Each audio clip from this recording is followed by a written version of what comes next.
Hi friends, అందరు ఎలా ఉన్నారు? బాగున్నారా? నేను బాగున్నా, మీరు కూడా బాగున్నారు అనుకుంటున్నాను. ఇక్కడ మీరు చూస్తున్నటువంటి రెసిపీ అయితే ఒక గిన్నెలో ముందు ఒక గంట ముందు నానబెట్టిన కందిపప్పును అయితే గిన్నెలో వేసి ఉడికిస్తున్నాను. ఇది మునక్కాయల కందిబ్యాళ్ళ పులుసు అన్నమాట. కందిబ్యాళ్ళ పులుసు దీనిని శనగపప్పుతో అయినా చేసుకోవచ్చు, లేదా కందిపప్పుతో అయినా వేసుకోవచ్చు. ఈ సమ్మర్ సీజన్లో పిల్లలకి ఏం చేయాలా అనుకుంటుంటే మా పాప అయితే పప్పు తినదన్నమాట. అందుకోసమని ఇంట్లో మునక్కాయలు ఉన్నాయి కదా అన్న ఉద్దేశంతో ఒక గంట ముందు కందిపప్పు నానబెట్టి ఇట్లయితే ఉడికిస్తున్నాను. మనము కొద్దిగా ఆయిల్ వేసుకోవాలన్నమాట. పసుపు వేసుకొని ఆయిల్ వేసుకొని, ఆయిల్ ఎందుకు వేసుకుంటామంటే మనకు కందిపప్పు ఉడికిన తర్వాత పైకి పొంగదనమాట. ఇలా కందిపప్పు బాగా ఉడికిన తర్వాత వాటిని అలా ఒకసారి ఉడికిందా లేదా అని చెక్ చేసుకొని మనము వాటిని అయితే కొద్దిగా స్మాష్ చేసుకోవాలి. బేళ్ళ పులుసు అంటే బేళ్ళగానే తినొచ్చు, కానీ బేళ్ళగా ఉంటే మళ్ళీ తినారన్నమాట. అందుకోసం నేనైతే కొద్దిగా పప్పు గుత్తి తీసుకొని ఇలా స్మూత్గా మెత్తగా పప్పు గుత్తితో అట్లా చేస్తే ఇట్లా మెత్తగా వచ్చింది.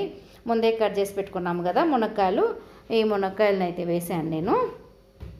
ఎందుకంటే బేళ్ళ పులుసు అంటే మనము టమాటా ఆనియన్స్ ఒకటి వేసుకోవచ్చు, కానీ ఇంట్లో మునక్కాయలు ఉన్నందువలన నేను టమాటాలు మునక్కాయలు వేసాను.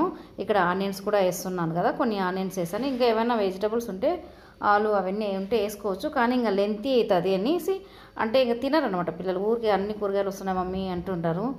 అందువల్ల మునక్కాయలు ఒక కూరగాయ వేస్తే ఇంకొక కూరగాయని పక్కన పెడతారు కాబట్టి నేను మునక్కాయలు వేసేసి ఉడికిస్తున్నాను. తర్వాత అది ఉడికే లోపల మనము కొద్దిగా మసాలా అనమాట.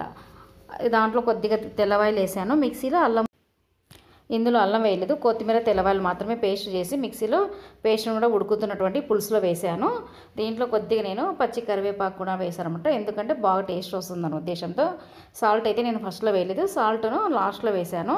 లాస్ట్లో వేయడం వల్ల ఏమవుతుందంటే మనం ఫస్ట్లో వేస్తే మర్చిపోయి మళ్ళీ వేసామనుకోండి కర్రీ అనేది మనకు ఉప్పుగా ఉంటుంది కాబట్టి ఉప్పు ఎక్కువైపోతుంది. అందువల్ల అయితే నేను లాస్ట్లో వేసాను. ఇది చాలా సింపుల్గా చేశాను నేను.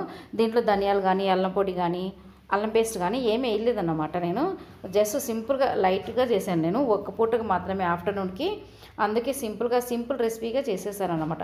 మసాలాలు కూడా సమ్మర్ సీజన్ కాబట్టి మనం ఎక్కువ తినకూడదు. అదంతా ఉడికిన తర్వాత మనం పోపు వేసుకొని పోపు ఇందులో వేస్తే చాలా టేస్టీగా ఉంటుందండి. కందిబ్యాళ్ళ పులుసు రెడీ. మీరు కూడా చేసుకొని తినండి సింపుల్గా. సమ్మర్లో ఇది సంగటిలోకైనా అన్నంలోకైనా చాలా టేస్టీగా ఉంటుందన్నమాట కందిబ్యాళ్ళ పులుసు. Okay, bye friends.